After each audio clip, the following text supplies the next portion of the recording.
Είμαστε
από την Ανοιχτή Πρωτοβουλία Αλληλεγγύης στους 300 μετανάστες εργάτες, οι οποίοι εδώ και 20 μέρες κάνουν απεργία πείνας σε Αθήνα και Θεσσαλονίκη. Το τελευταίο καιρό τα πράγματα έχουν γίνει πολύ δύσκολα για μας. Όσο κόβονται οι μισθοί και οι συντάξεις, όσο ακριβένουν τα πάντα, όσο ο μετανάστης παρουσιάζεται ως ο φταίχτης, όσο υπέτειος για την εξαθλίωση και την άγρια εκμετάλλευση των Ελλήνων εργαζομένων και μικροεπιχειρηματιών. Η προπαγάνδα φασιστικών και ρατσιστικών κομμάτων και οργανώσεων έχει πλέον γίνει η επίσημη γλώσσα του κράτους για το μεταναστευτικό. Η φρασιολογία του αναπαράγεται πλέον αστούσια από τα ΜΜΕ όταν μιλάνε για μας. Οι προτάσεις τους πλέον εξαγγέλλονται ως κυβερνητικές πολιτικές. Τύπος στον Εύρο, πλωτά στρατόπεδα και ευρωστρατό στο Αιγαίο, πογκρόμ και τάγματα εφόδου στις πόλεις, μαζικές απελάσεις. Πάνε να πείσουν τους Έλληνες εργαζόμενους πως συνιστούμε ξαφνικά απειλή για αυτούς, πως εμείς φταίμε για την πρωτοφανή επίθεση που δέχονται από τις ίδιες τους τις κυβερνήσεις. Η απάντηση στο ψέμα και στην βαρβαρότητα πρέπει να δοθεί τώρα. Βάζουμε τη ζωή μας σε κίνδυνο, γιατί έτσι κι αλλιώς δεν είναι ζωή αυτή για ένα αξιοπρεπή άνθρωπο. Προτιμούμε να πεθάνουμε εδώ παρά τα παιδιά μας να ζήσουν αυτά που περάσαμε εμείς.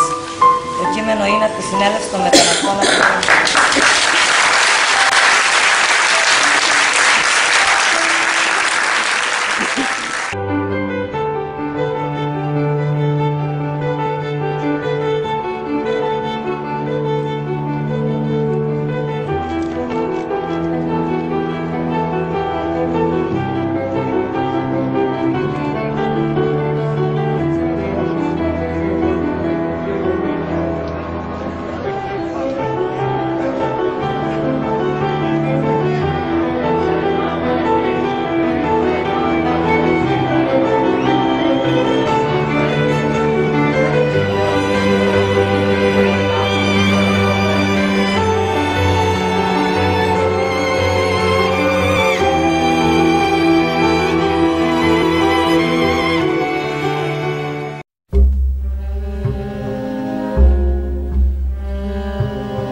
Όταν πέρασε τα σύνορα, κάθε λέξη γραπτή ή προφορική έμοιαζε να μην είχε νόημα. Προσπάθησε στην αρχή να μαντέψει τι σημαίνουν οι λέξεις. Οι περισσότερες από τις λέξεις που του απευθύνονταν ήταν οδηγίες ή διαταγές. Αν μάντευε λάθος, έβρισκε τον πελάτο. Έτσι έμαθε ότι θα ήταν καλύτερα να μην μαντεύει καθόλου. Αντιμετώπισε τους ήχους της άγνωστης γλώσσας σαν σιωπή. Για να βγει από τη σιωπή του, έμαθε καμιά 20 λέξεις από την καινούργια γλώσσα. Αλλά τρόμαξε στην αρχή, γιατί η έννοια τους άλλαζε όταν της μιλούσε. Παράγγειλε καφέ. Η λέξη καφέ σήμαινε για το σερβιτόρο ότι ζητούσε καφέ σε ένα μπαρ που δεν θα έπρεπε να ζητάει. Έμαθε τη λέξη κορίτσι. Όταν χρησιμοποιούσε τη λέξη κορίτσι, τον είπαν ξελιγωμένο κοπρόσκυλο. Μπορεί κανείς να δει μέσα από το διαπέραστο το λέξεων.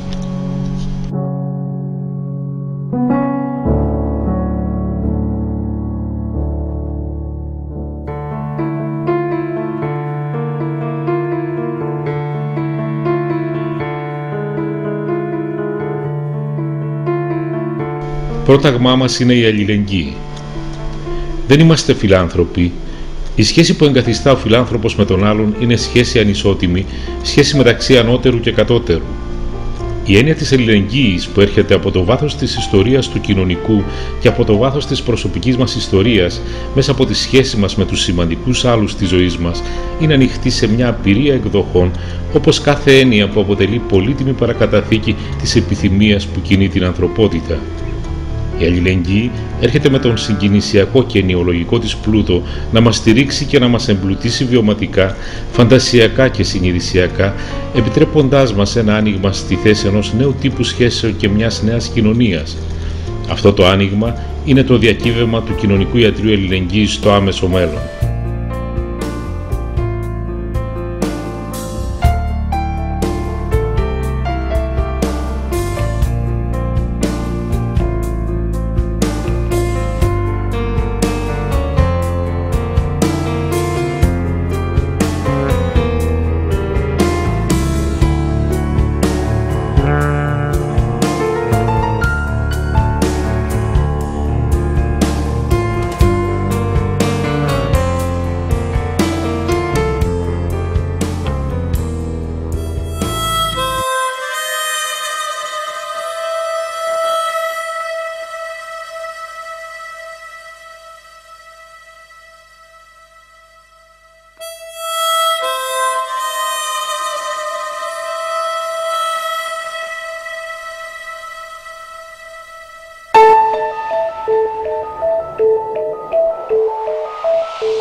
Το εφιαλτικό παράγγελμα σηματοδοτούσε για τους κρατουμένους την επιστροφή στον καθημερινό ατέρμονο εφιάλτη της ζωής στο στρατόπεδο, το ξεκίνημα μιας ακόμα μέρας που όλοι ήξεραν ότι μπορεί να ήταν η τελευταία τους και τη διακοπή της μοναδικής ανάπαυλας του ύπνου μέσα στην κόλαση του εγκλισμού. Λίγο μετά την απελευθέρωση του, ο Πρίμο Λέβη προβλέπει στο ποίημά του ότι το παράγγελμα θα ακουστεί ξανά, η κτηνοδία θα επιστρέψει. Μοιραία θυμήθηκα το ποίημα του Λέβη μετά το γνωστό περιστατικό με το Αιγέρθητη που ακούστηκε στα επινίκια των νεοναζί.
περιοχές που κατήχε ο γερμανικός στρατός, οι ναζιστικές ιατρικές αρχές χρησιμοποίησαν το πρόσχημα του κινδύνου από ασθένειες για να δικαιολογήσουν μια σειρά από κατασταλτικά μέτρα εναντίον του εβραϊκού πληθυσμού.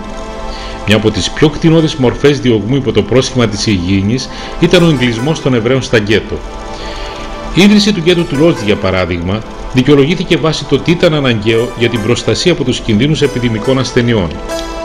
Και βέβαια, λίγο μετά τον εγκλεισμό, οι κάτοικοι αυτών των γκέτο όντως άρχισαν να πάσχουν σε υψηλότερα ποσοστά από μεταδοτικές ασθένειες.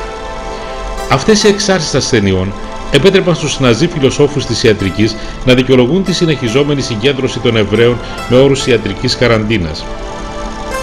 Η έννοια της καραντίνας χρησιμοποιήθηκε αποτελεσματικά από τις ναζιστικές αρχές για να θέτουν υπό περιορισμό, να μετάγουν και να εκτοπίζουν άτομα σε όλη τη διάρκεια του πολέμου. Το γκέτο της Βαρσοβίας, ωστόσο, ήταν το μέρος όπου οι Ναζί μπόρεσαν να υλοποιήσουν πληρέστερα τις προφητείες τους περί εβραϊκής ασθένειας. Οι επιδημίες που ξέσπασαν στο γκέτο της Βαρσοβίας το 1941 και το 1942 προσέφεραν στις ναζιστικές δυνάμεις κατοχής την ιατρική αιτιολογία για την απομόνωση και την εξολόθρευση του εβραϊκού πληθυσμού.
Η οργάνωση των υπηρεσιών υγείας, αυτό που οι ίδιοι ονομάζουν ζαπατιστικό αυτόνομο σύστημα υγείας, ακολουθεί τις ιδιαιτερότητες και τις ανάγκες της κάθε περιοχής.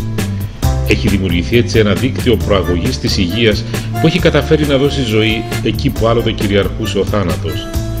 Το 1997, 3 μόλις χρόνια μετά την ένοπλη εξέγερση των Ζαπατίστας, στη διακήρυξη της αυτόνομης περιοχής Μοασίς Καντί, γίνεται η πρώτη προσπάθεια ορισμού της υγείας ως η ευημερία του λαού και του ατόμου, η οποία περιλαμβάνει την ικανότητα και το κίνητρο για κάθε είδους δραστηριότητας, είτε κοινωνικής είτε πολιτικής. Στην ίδια διακήρυξη αναφέρεται ότι η υγεία είναι το να ζούμε χωρίς ταπείνωση, έχοντας τη δυνατότητα να αναπτυσσόμαστε ως άνδρες και γυναίκες, έτσι ώστε να είμαστε σε θέση να αγωνιστούμε για μια νέα χώρα όπου οι φτωχοί και κυρίως οι ηθαγενείς θα μπορούν να αποφασίζουν για τα θέματα που τους αφορούν ανεξάρτητα. Αναφέρεται επίσης ότι η πολιτική για την υγεία θα πρέπει να χαρακτηρίζεται από σεβασμό στον άνθρωπο, χωρίς οικονομική επιβάρυνση, να σέβεται τον πολιτισμό, να είναι πειθαρχημένη και εμποτισμένη με την έννοια της συντροφικότητας. Al compás de la viruela,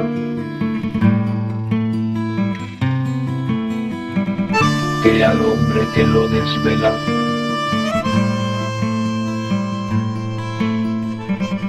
una pena extraordinaria.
Η ανθρώπινη αδυναμία, η αναπηρία, η αρρώστια, ο θάνατος υπήρξαν διαχρονικά πηγές έμπνευσης για όλες τις μορφές της τέχνης και ειδικά για τη ζωγραφική.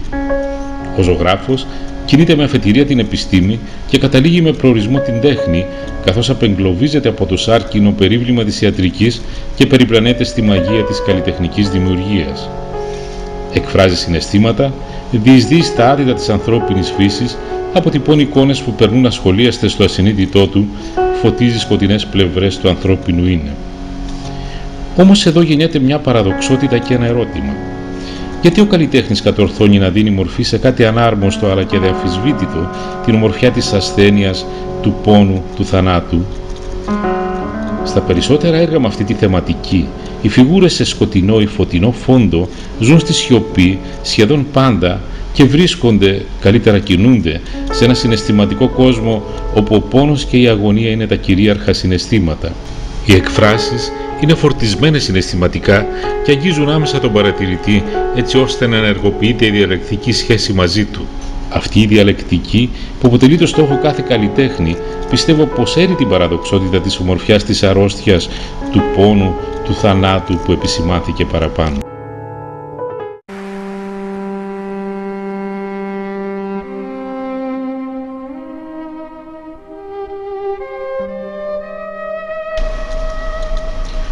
Αλλά εκείνο που από πολύ νωρίς έμαθα είναι ότι το ανθρώπινο σώμα, ολόκληρο το ανθρώπινο σώμα, δεν κάνει τίποτε άλλο παρά να μιλάει ακατάπαυστα για όλα τα πάθη των ανθρώπων.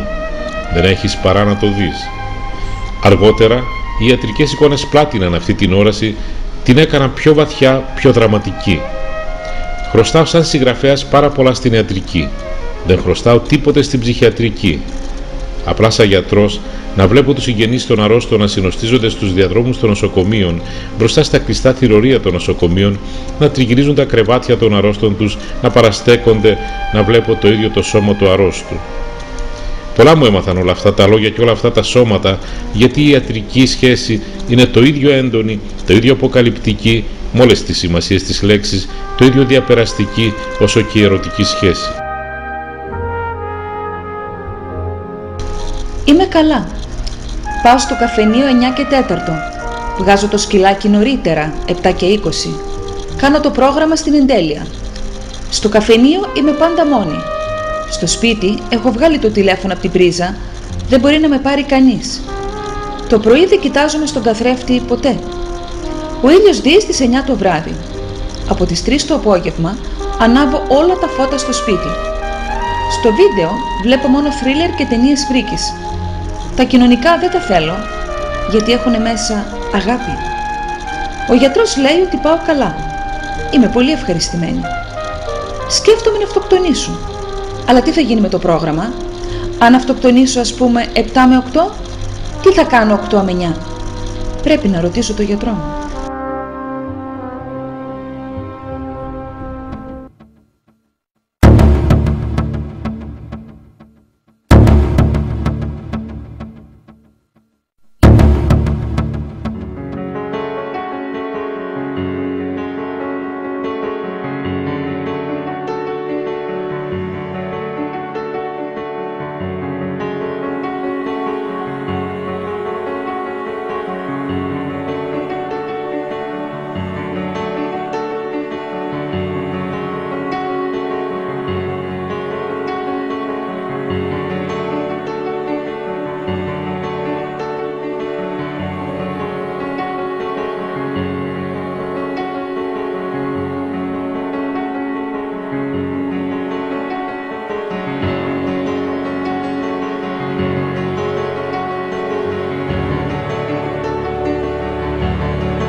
Υγεία είναι να είμαστε καλά τόσο σωματικά όσο και ψυχικά και κοινωνικά.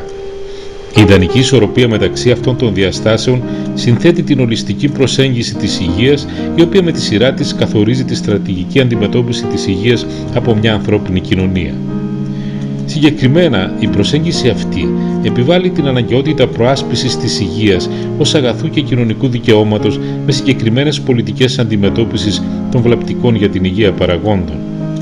Η ανεργία, η εργασιακή ανασφάλεια, η φτώχεια, η ανέχεια και η αναξιοπρέπεια ακυρώνουν εξ αρχής το αγαθό της υγείας. Ο ρατσισμός, ο φασισμός, η κερδοσκοπική αδιφαγία με υπόστρωμα τον εγωκεντρικό ατομισμό αποδιαρθρώνουν τις βασικές για την υγεία αξίες της συλλογικότητας και της κοινωνικής αλληλεγγύης. Η διατροφή, απαραίτητη συνθήκη για την ίδια την επιβίωση και την υγεία, έχει αναδειχθεί ως ο μεγαλύτερος παράγοντας κινδύνου για την υγεία, ολοκληρωτικά παραδομένη στην αγορά και την κερδοσκοπία. Το περιβάλλον, η ισορροπία του οποίου είναι προαπαιτούμενο για την υγεία του ανθρώπου, έχει παραδοθεί σε μια πολιτική ανελαίτης καταστροφής χωρίς επιστροφή. Ο τρόπος οικονομικής ανάπτυξης, ο τρόπος ζωής, ο οικιστικός και ο πολεοδομικός σχεδιασμός, η πολιτική μεταφοράς αποτελούν βαρύτατες απειλές για την υγεία.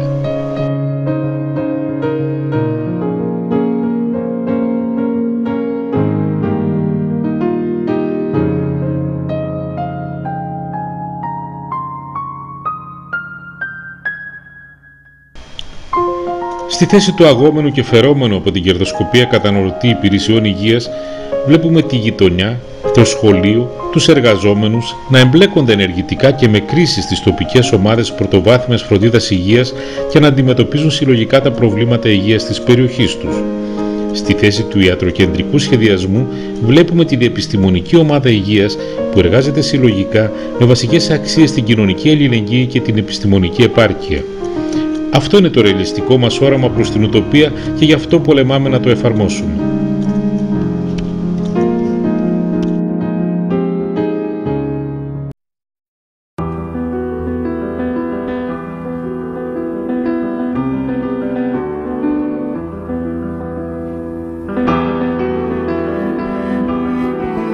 Ας υποθέσουμε πως μια συλλογικότητα αλληλεγγύης και αυτονομίας μπορεί να αποτελέσει έμπρακτο παράδειγμα για τη δημιουργία κι άλλων τόσων όσων χρειάζονται για να αλλάξει αυτός ο κόσμος.